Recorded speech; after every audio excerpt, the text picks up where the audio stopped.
Hello and welcome to History with Jackson.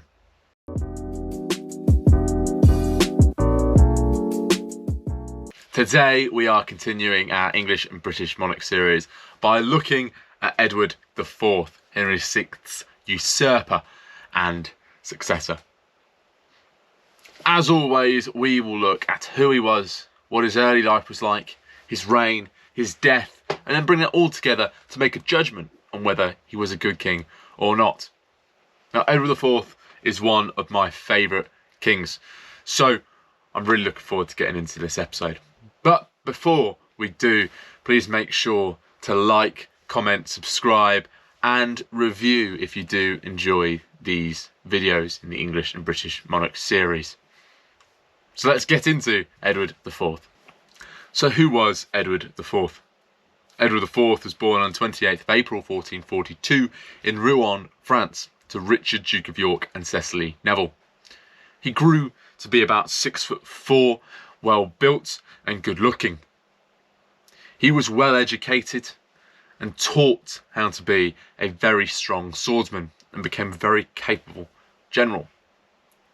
To contemporaries in England and quite possibly Europe, Edward looked how they thought a medieval king should look. So what was Edward's early life like? Now, as we just found out, Edward was born in 1442, but he was born into a particularly difficult political situation, not only for England, but also for his family and his father. Now, around this time, England was losing large swathes of land across France. England and Europe were also in the midst of an economic depression called the Great Slump, which would go on to affect Europe politically and economically for the second half of the 1400s. His father was also in a political standoff with Henry VI and his key advisor, the Duke of Somerset, and he was coming in and out of royal favour and offices. It is thought that Edward was raised in the Marcherlands, or the Welsh borderlands of his father, who was a key landowner in this region. His education took place in these lands, and he was taught how to fight. And he was then gradually introduced to his father's conflict with the Duke of Somerset. Through his role in this conflict, Edward would prove himself as a strong and capable military figure. And because of this, he started to become a key political figure within the conflict between his father and the Duke of Somerset. In 1459, after the defeat of the Earl of Warwick at Ludford Bridge, Edward fled with the Earl of Warwick to Calais, whilst his father fled to Ireland. During this exile, Edward helped the Earl of Warwick rebuild some of the Yorkist forces in Calais. The Yorkist nobles were also attainted by Margaret of Anjou in their self-imposed exile, and Edward lost his title as the Earl of March, or the Earl of some of the border regions with Wales. In the summer of 1460, Edward and the Earl of Warwick and other Yorkist nobles returned to England. Warwick and Edward together captured Canterbury and London, and then marched to Northampton and defeated the king's forces at the Battle of Northampton. Here at the Battle of Northampton, Warwick and Edward captured King Henry VI, and they brought him back to London. After the arrival of Henry VI in London and the Duke of York's return to London, Richard, Duke of York, Edward's father, decided to claim the throne for himself in front of Parliament. Parliament rejected this claim, but instead came to a compromise. This compromise was called the Act of Accord. The Act of Accord declared that Richard, Duke of York, and his heirs would become Henry VI's heirs. This disinherited Henry VI's son, the Prince Edward, and this move angered Margaret of Anjou. and she sent a series of attacks into England in the later half of 1460. Richard, Duke of York, set off to meet Margaret of Anjou and her Lancastrian forces, and waited at Wakefield to wait for reinforcements. Whilst awaiting reinforcements, Margaret of Anjou's forces met Richard, Duke of York. The Duke attempted to escape Margaret of Anjou's forces to let his claim live another day, and he took with him Edward's younger brother, Edmund. Whilst escaping, they were brought down by Lancastrian forces and captured. These Lancastrian forces then beheaded both the Duke of York and his son Edmund, and they displayed their beheaded heads on the gates of York and placed a paper crown on the head of the Duke of York to show his false claim as king. With Richard, Duke of York, dead, Edward became the figurehead of the Yorkist movement, and he had moved to Wales at this point in time to deal with the Lancastrian threat that Jasper Tudor posed. Edward destroyed Jasper Tudor's forces at the Battle of Mortimer Cross, whilst the Earl of Warwick was defeated by Lancastrian forces at the Second Battle of St Albans. And at the Second Battle of St Albans, Warwick had lost possession of Henry VI. Edward quickly marched to meet the Earl of Warwick, and together they raced Margaret of Anjou to London. Upon London hearing that Edward and the Earl of Warwick were coming into London, they stopped their support, and they stopped their providing of resources to Margaret of Anjou's forces. Margaret did not enter London as she wanted to save the city, but the city let in Edward and the Earl of Warwick. In response to Margaret of Anjou and the Lancastrian army's brutality in the later half of 1460, the Yorkists declared Edward their king on the 4th of March 1461.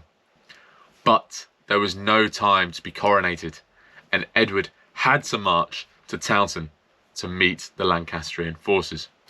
On the 29th of March 1461, Edward's Yorkist forces met the Lancastrian forces at Taunton. Henry VI, Margaret of Anjou and their son were staying in safety within the city of York. The Battle of Taunton is now regarded as one of the bloodiest battles on English soil, and one of the bloodiest battles in English history. Around 2% of the national population at the time took part in this battle. After 10 hours of brutal fighting, the Yorkists managed to push the Lancastrian forces into a dead end. At this dead end, a small stream ran, and the Yorkists slaughtered thousands of Lancastrian soldiers. Amongst them were leading Lancastrian nobles, Lancastrian knights, and hundreds, thousands of Lancastrian peasantry. The stream at the bottom of this dead end ran red with the blood of Lancastrian soldiers. After such a decisive and clear Yorkist victory, Henry, Margaret, Edward, and the surviving Lancastrian nobles fled to Scotland to seek the safety of the Scottish king. Edward then marched back to London for his coronation, and he was officially coronated as king on the 28th of June 1461. Edward's reign had begun with bloodshed, violence and war, but he decided to begin his personal rule in a conciliatory way. He attempted to win over Lancastrian nobles, to bring them into the fold and begin a new dynasty. And this worked for a time, but there were several Lancastrian nobles who rebelled against, or attempted to rebel against, Edward. These were Ralph Percy, the Duke of Somerset, and the Earl of Oxford. And they were all either punished or defeated for their actions against Edward. The Earl of Warwick, in the early part of Edward's reign, was seen as the power behind the throne. Contemporaries in Europe even thought of him as the real King of England. Warwick had attempted to arrange a marriage and trade alliance with France, but this fell apart as Edward favoured Burgundy. Warwick even attempted to negotiate a marriage and trade alliance with Burgundy, but this fell apart after Edward's marriage to Elizabeth Woodville. This marriage sent shocks not only through England but also through Europe, as Edward had married someone from his own country who wasn't even of royal birth or noble connection. This move also deeply embarrassed Warwick, as he'd been seen to be negotiating a marriage alliance on the continent, and it had been ripped apart by Edward's own actions. This marriage also undermined Warwick's power, as it demonstrated that he was not aware of all of Edward's actions, and Elizabeth Woodville's family gained an increased amount of political power, which undermined Warwick's own position in the court. In 1465, good news reached Edward and Warwick, as Henry VI, who had been wandering around the north of England, had been captured by some of Edward's soldiers. The capturing of Henry was important for Edward, as it meant that he controlled the Lancastrian figurehead.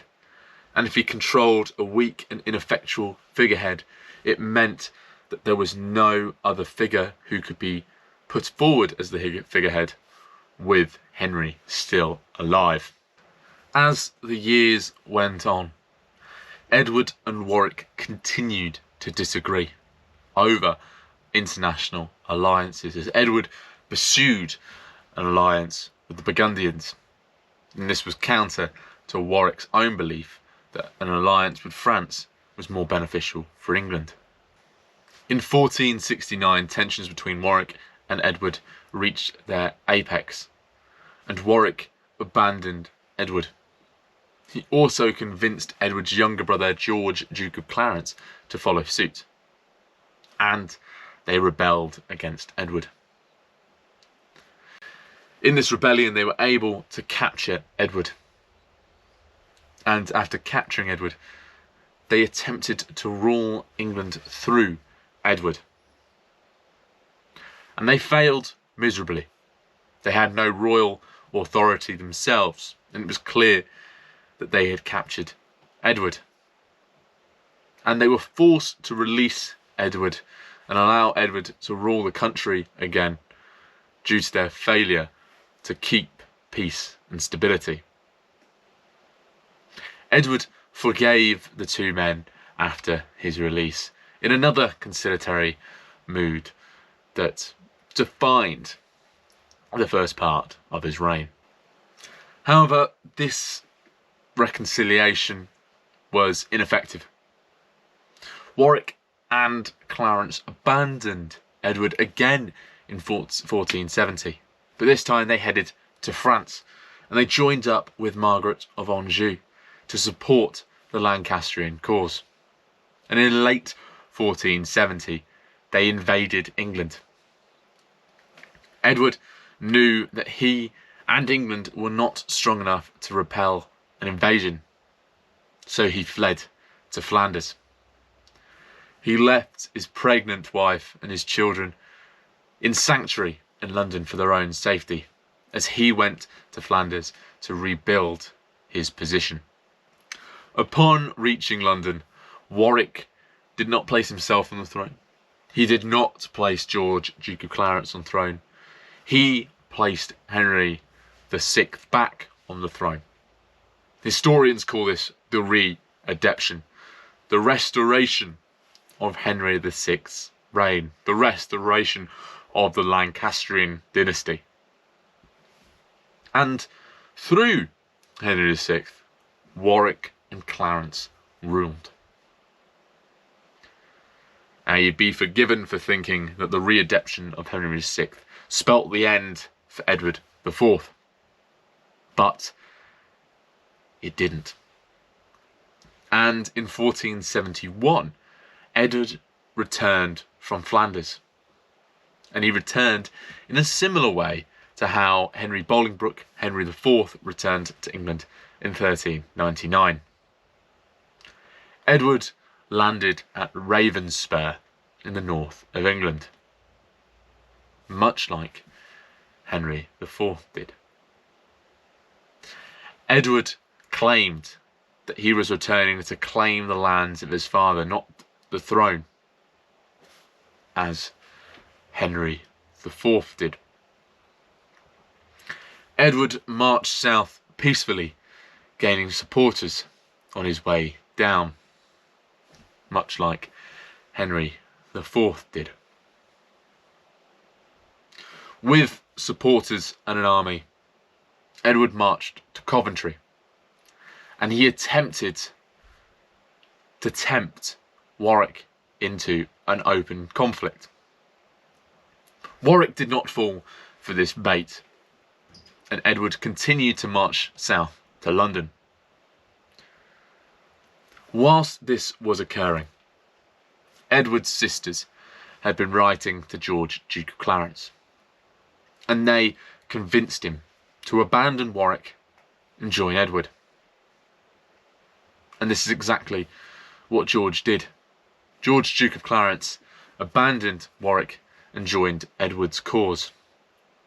Upon reaching London, Edward claimed back the throne. He claimed the city, and he met his wife and his newborn son, Prince Edward. In London, Edward reorganised his forces and marched back to Barnet to meet Warwick. At the Battle of Barnet, Edward's forces routed the Lancastrians. Warwick attempted to escape, but Yorkist soldiers chased him down and killed him without even bringing him back to Edward.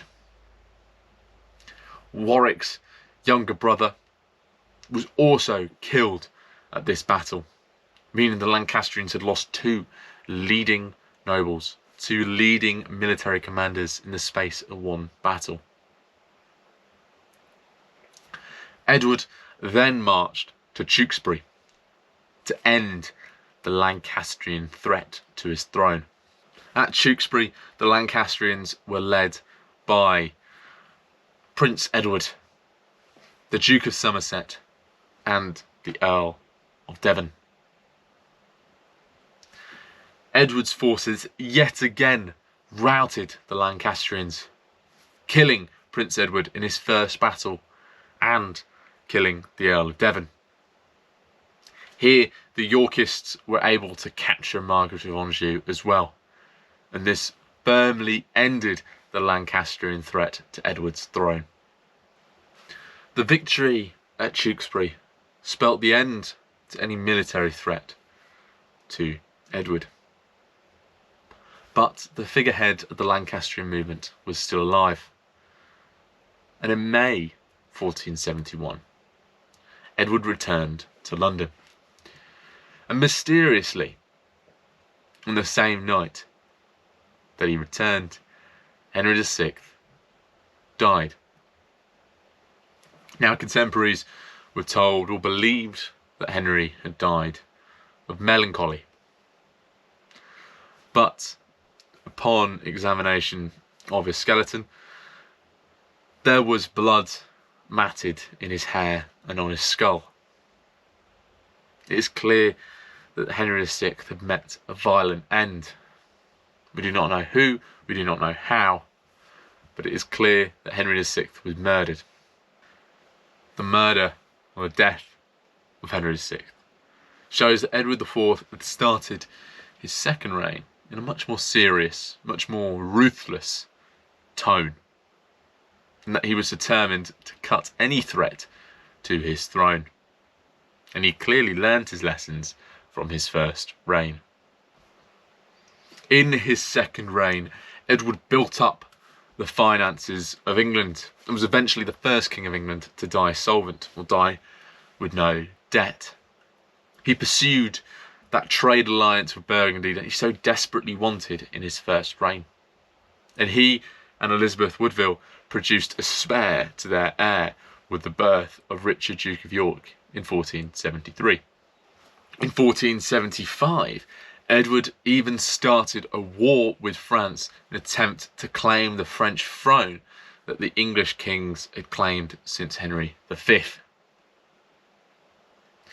But, yet again, there was a thorn in the side of Edward.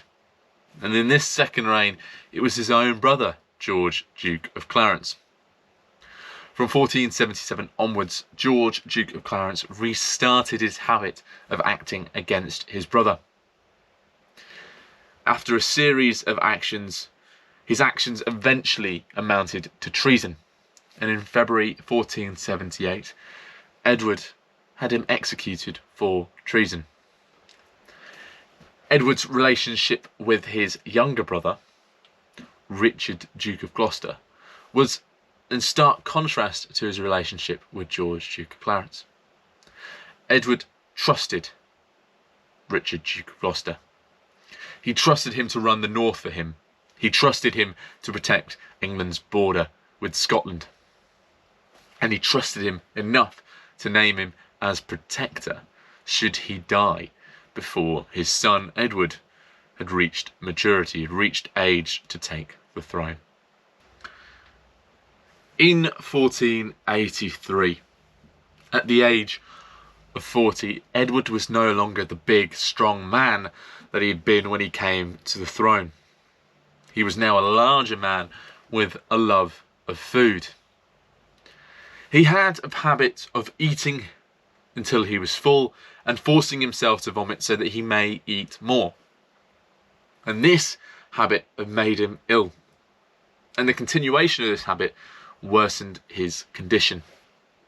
At the age of 40, in 1483, Edward passed away, leaving his 12-year-old son as his heir. And his heir was Prince Edward. And due to his relationship with Richard, Duke of Gloucester, Richard, Duke of Gloucester, was named as Lord Protector for his son, Prince Edward, or King Edward V. Now, was Edward IV a good king or not? Now, as I said earlier at the beginning of the video, Edward is perhaps my favourite king in English history. I think he's a fascinating character. He had a fascinating reign, and I just love learning about the Wars of the Roses. In Edward's first reign, I'd say no. He wasn't a good king. He was weak, he was ineffectual, and he allowed the Earl of Warwick to rule on his behalf. And as I've said for every king who has been usurped, I've said no, they're not a good king. And at the end of his first reign, Edward had been usurped. So, no, in his first reign, he was not a good king. After his return in 1471, Edward was a good king. He re-established order. He died solvent. So he'd left England in a good position for his heir. He had quashed rebellions. He had also prevented factionalism from emerging within his court. However, Edward was only papering over cracks with his ability to bring people together and his ability to unite people. His death was also a shortcoming. He died at the age of 40, and he died leaving England with a minority government again, and that is definitely a shortcoming and a weakness of Edward. But yes, I'd say Edward was a good king. He was a good medieval king, but he was also a good king for the beginning of the Renaissance, as he allowed new technologies such as the printing press to flourish within his court. Thank you very much for watching today, guys. I really appreciate it. I'm glad you're enjoying this series. Again, just a couple of little books for you guys to go away and read if you want to learn more on the topic. So the first is the masterful Dan Jones's The Hollow Crown. This is a truly fantastic book. It's an amazing narrative history of the period, and there's so much information about Edward in here, so I really recommend this book. Secondly, as always, if you like a sailing guide, it's Gwyn's Kings and Queens, an indispensable guide to England and her monarchs. I don't think you can get better than this book for a sailing guide. I'd also like to thank my old sixth form history teacher, Mr. Brown, for this episode. He provided us with such a massive folder of notes for this topic that I've used from sixth form to university to my channel's research. So that research formed the bulk of this episode. So thank you to Mr. Brown, thank you to Mr. Jones, and thank you for everyone for watching. I'll see you all next week where we look at Edward the Fifth.